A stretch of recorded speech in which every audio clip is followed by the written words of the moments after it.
Wednesday, September the 22nd, 2021, almost autumn, equinox tomorrow, and today is going to be just like the old days.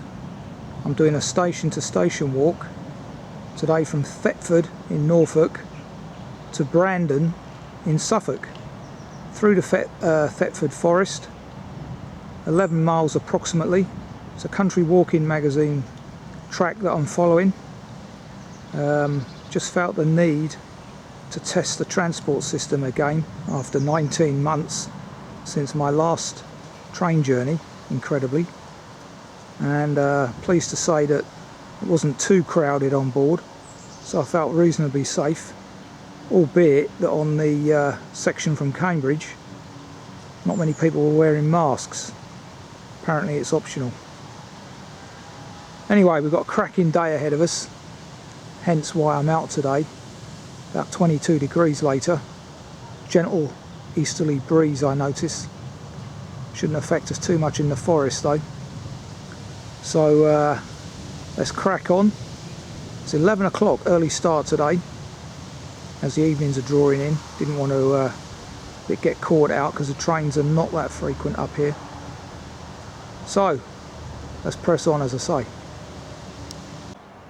Got an information panel here about Thetford Station, and apparently it's one of the finest surviving complexes in East Anglia and a national rarity. So if you want to check that out on Google, could be interesting. And it's also got a platform for wildlife here, I notice, which is a great start in my book. Wonderful. One of the features of note about this station is the flint buildings, apparently. As you can see here, good examples of it. Kind of black flint.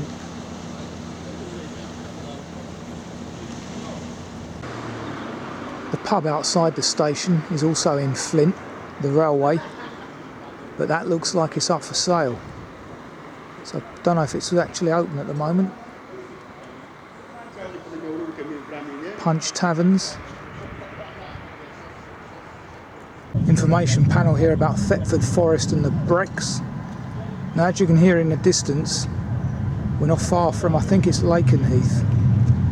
So it's going to be a fair amount of noise disturbance today. Aiming to be on the 5 o'clock train from Brandon.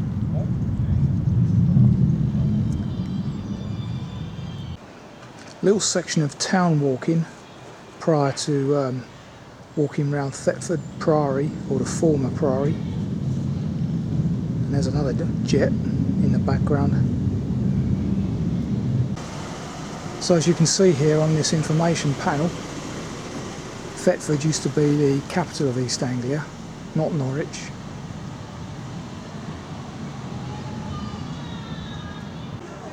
There's the ancient house, Museum of Thetford Life.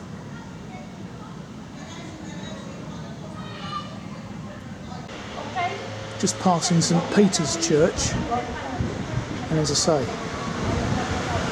a medieval church.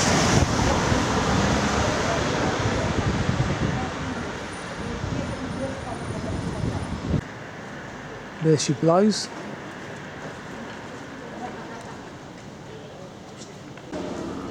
Opposite the church is the Bell Inn.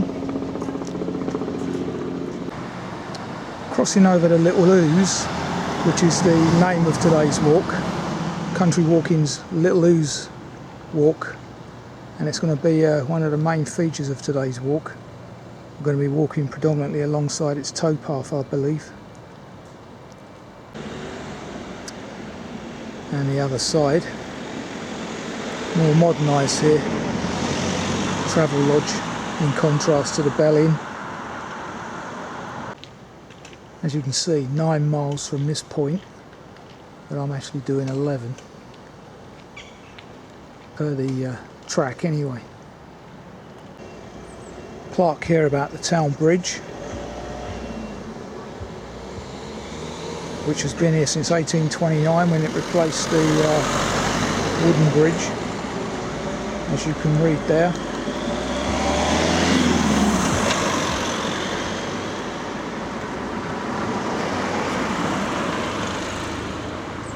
And so our journey begins along this old towpath. That looks like an old pillbox to me, and even that's made of flint to hide in the into the local wall.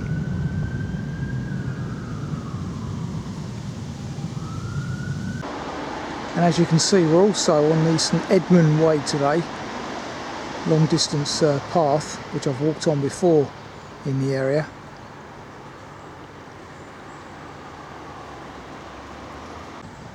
So having come off St Edmund's Way for a tad and crossed back over the river, walked along a busy road, we now come to quickly look at the ruins of Thetford Priory. As you can see, 12th century.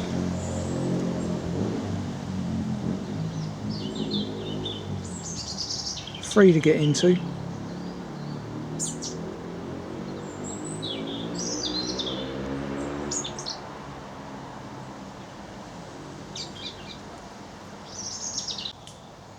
Small information panel here all about the Priory, being one of the largest and richest religious foundations in medieval East Anglia.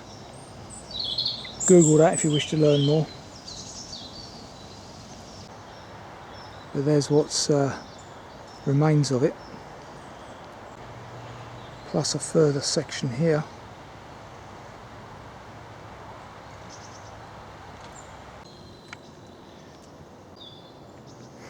Information here about the abbey before the dissolution.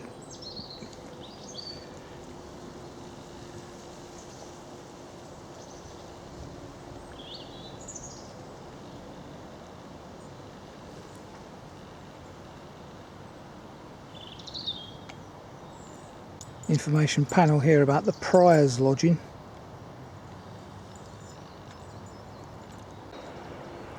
Which is that building.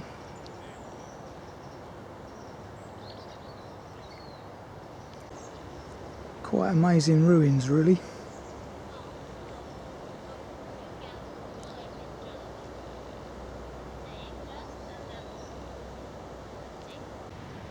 Just as a point of interest, in the Priory grounds here, horse chestnut.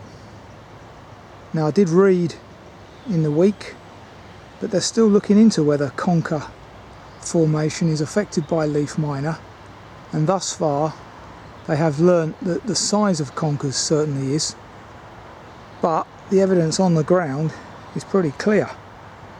No conkers, and very little fruit, if any, in the tree either. And this tree's got it bad. Apparently it's affecting a massive number of our conker trees. So alongside ash dieback and many other diseases,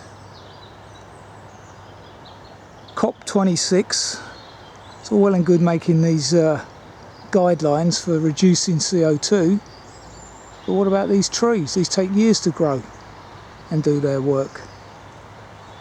Grow hemp. So having come out the Priory, now on the north bank of the river as opposed to the earlier south, and now following the Little Ouse Path.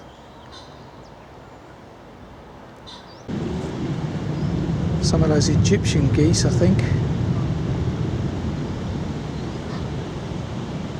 All nationalities here, alongside some Canadas. Little monkjack there on the path ahead of me. Doesn't seem that worried. So I've now left Thetford behind me to a degree, approaching a busy A road, which I walk under, and got a more traditional riverside path now, as opposed to the hard surface. And he's quite bold, isn't he? Or she?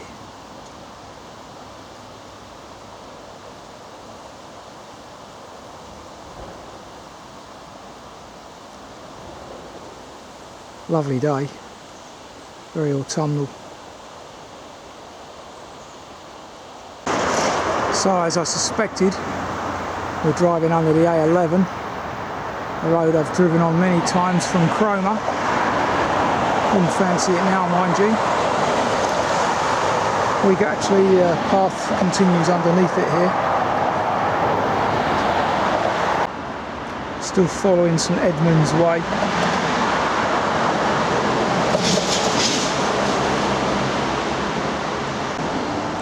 Well, there's today's death. I think that's, judging by its long snout, a shrew as opposed to a vole. No destruction of vegetation on this footpath. Wonderful. Shame about the jet noise though.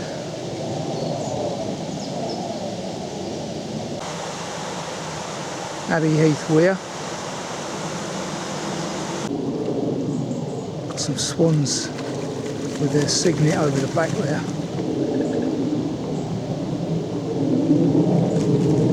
More jet noise. Wonderful. Immature youngsters.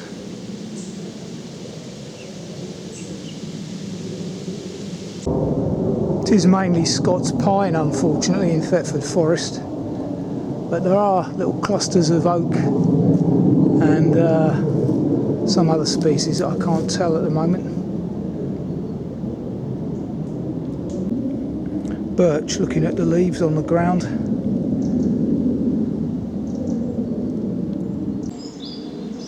Interesting, there's more bird song today than last week. Robins, plus what sounds like a member of the tit family that I can't see.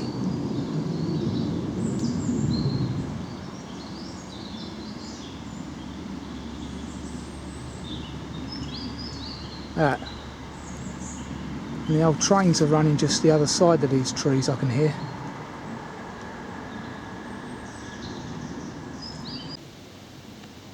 Interesting, a pure birch plantation there.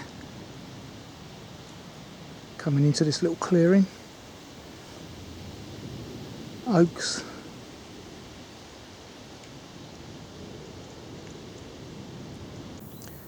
And a second death of the same species. Poor things. I haven't seen any birds of prey in the sky to predate on them, prey on them. There, as you can see, we're definitely onto sandy heathland now. Wonderful.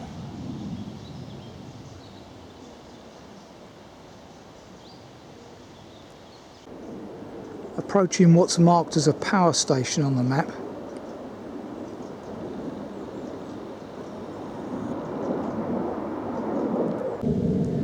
The river's never far away down there on the left. And just out of interest, the highest point on today's walk is about 80 foot. And I think that's at Brandon.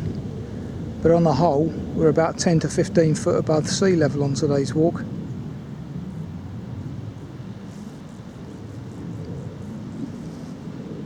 Yeah, a bit of an eyesore, this little bit. Right in the middle of the forest.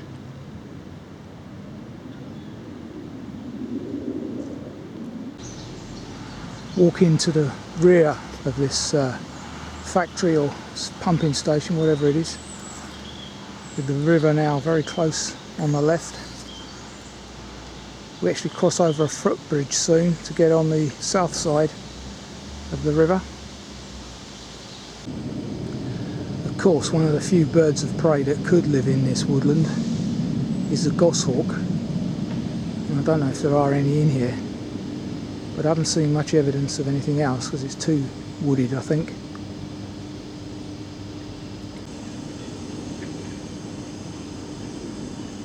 Well, that's some climb to the top, up that ladder.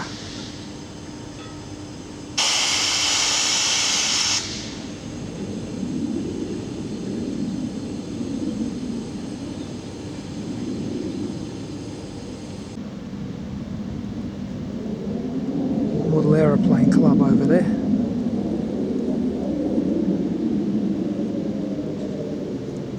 Bit dicey when you've got military aircraft flying around. Could set up a drone from here, couldn't you? And attack them. Very pleasantly situated picnic table here. About halfway through the walk at this point as well. But I'm pressing on to the sole church on this walk, which is about a 7.5 mile point, for lunch there in my traditional manner.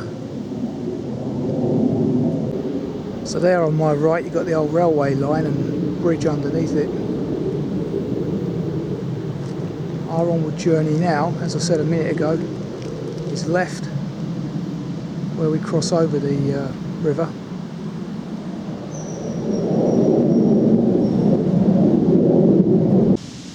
Crossing over the Little Ouse.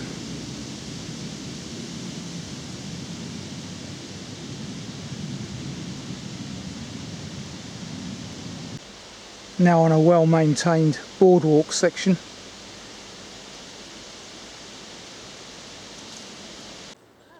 Information panel here about bats at 2 Mile Bottom.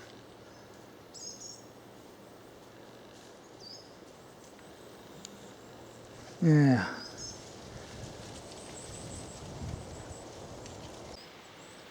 Passing Little Lodge Farm on the map. Interesting position, right in the middle of the forest. As you'd imagine, with Newmarket not too distant, horses are the main feature of it. Yeah, unfortunately it gets a bit commercial now as we approach my lunchtime stop. There's go apes and all sorts in this place, and of course the well-known holiday camp.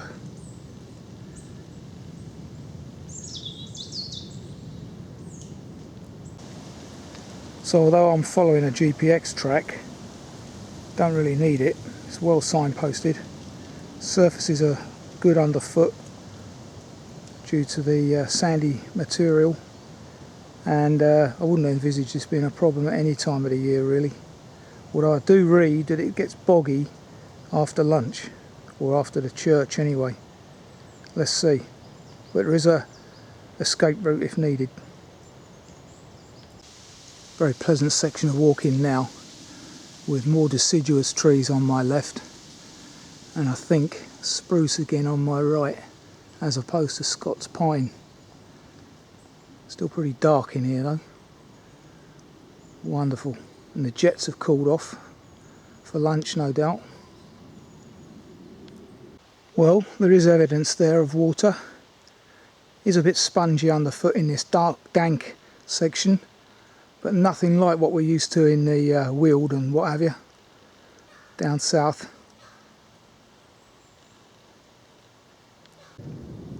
Now a short section of quiet road walking, hopefully, down to the church. So entering Santon Downham, which I do believe is still in Suffolk. Sorry, I meant Norfolk. I believe only Brandon on today's walk is in Suffolk, and then only just. Makes sense to have that in the middle of a forest. There is lunchtime stop.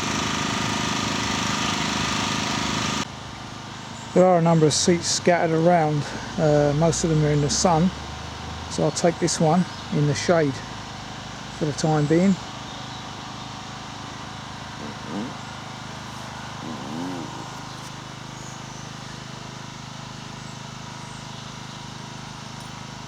This one being in loving memory of Margaret Taylor, 17 to 94,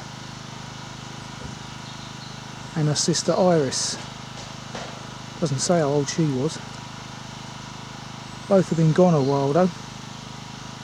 So thanks to them for today's lunch spot.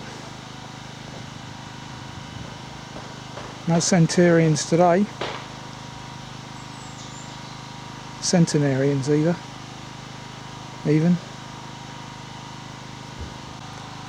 It's around 10 to 2, which is unusually early for me, and we're about 7.5 miles into the walk, so 4 remaining. But as I said earlier, this is the sole church on today's walk, and lucky enough we are to have it. get a better shot after lunch. Okay, 2:30, and if that was lunch, I've had it. Very tasty as well. But unfortunately, it's like sitting under a Heathrow, Gatwick and Luton and Stansted all piled on top of each other.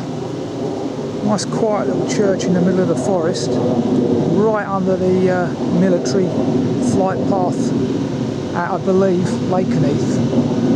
Mildenhall's not that far off either.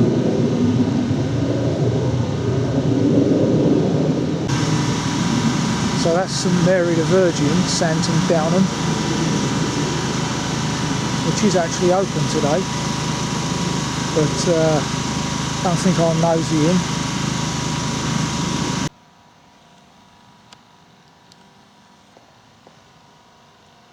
Well, seeing as I've come on the train today, I might as well take my chance in the church as well. Very cool in here, and musty smelling as well, which is why they've left the door open to air, by all accounts. Vicar's been in this morning, apparently. I didn't notice what diocese this was. Probably Norwich, I would have thought. Plain and simple.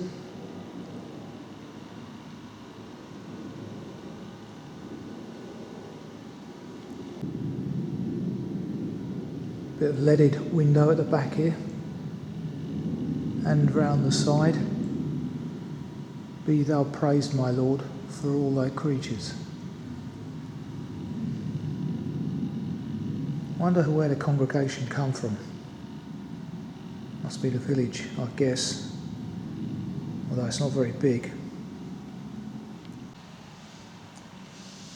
Sign of the times, eh? Don't use that one. They've got all the prayer mats on, the ones you don't use. Well, interesting little place. No signing in book though, as you'd expect. Sharing a pen and all that, you're not allowed to do that. I usually do, but obviously I haven't been in a church for 2 years. Well, that's amazing. We're in the middle of nowhere, in the forest, and they've got a contactless donation box there. Minimum £5.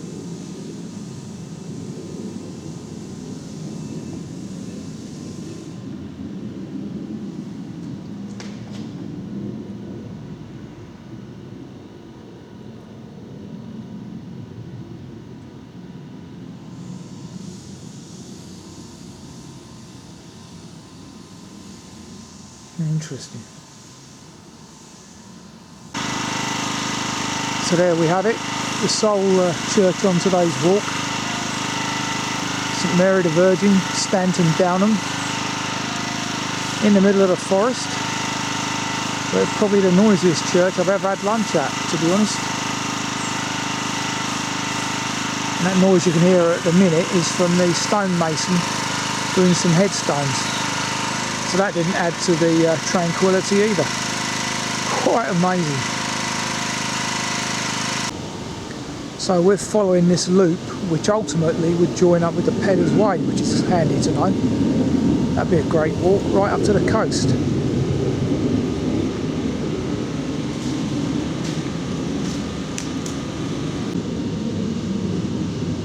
Yep, lest we forget as we come up towards Poppy Day.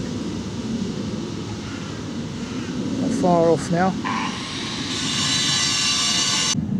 And as you can see, there is parking and toilets here. Just over there towards the Forestry Commission's office.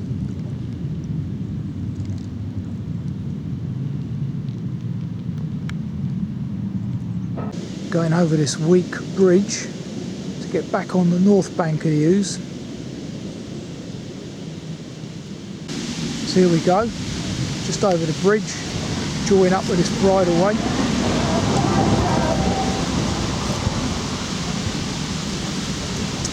River on my left,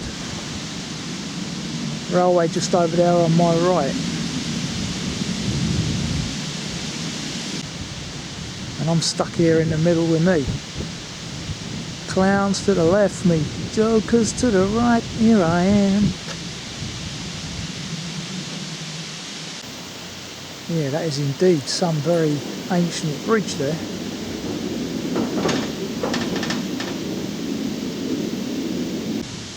Now that's interesting. I wonder if that's purposely been put like that as a work of art. No doubt. So there's the railway line, about 200 yards to my right there. And there's no GPS signal for most of this walk. Obviously near Brandon and Thetford you'll get some, but not in the middle. So you need to have downloaded and have an offline map, GPX track for this. But as I say, you won't get lost because it's well signposted. The path on this section of the walk seems to be a lot more natural, and I can see what they mean from the notes about it being a bit damper underfoot after rain. But as I say, the escape route is on the south bank, apparently, following the St Edmund trail. I just went down a rabbit hole as well with the dodgy ankle. Seems to be alright though. The year on, shortly. There are plenty of stinging nettles on either side, but because the path is walked sufficiently enough, it's not a problem really. But do wear long trousers for sure.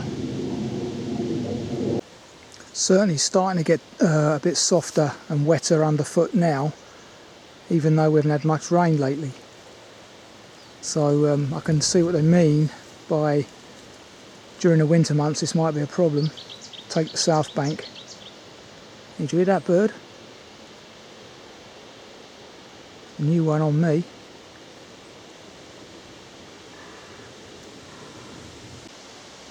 I'm not sure what's happened to the plan to release lynx into the Thetford Forest. Was discussed, I believe, but I can't see that working. There's too many humans knocking around at Elvedon, for example, the Centre Parks place. It's too noisy as well. They're an elusive creature, aren't they, the lynx? Just like the Scottish wildcat, what's left of it. Another family of swans.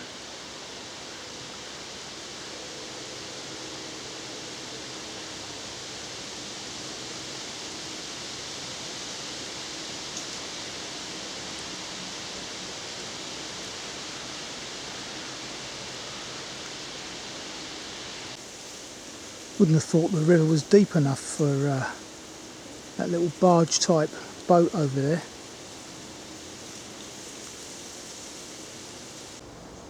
One interesting thing I have noticed today, pretty much along the whole river length thus far, no Himalayan balsam.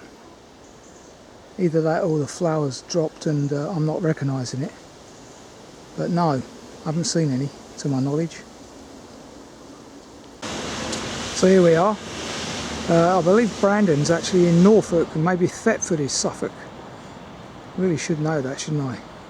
But there is a notice outside the station saying Nelson's Own County, Norfolk. So here we are back at Brandon, 3 hours 46, 11.1 miles later, after a very decent walk, spoilt only by jet noise. Would have been lovely to do that during the total lockdown when there wasn't any noise, but unfortunately it's right slap bang next to a military air base.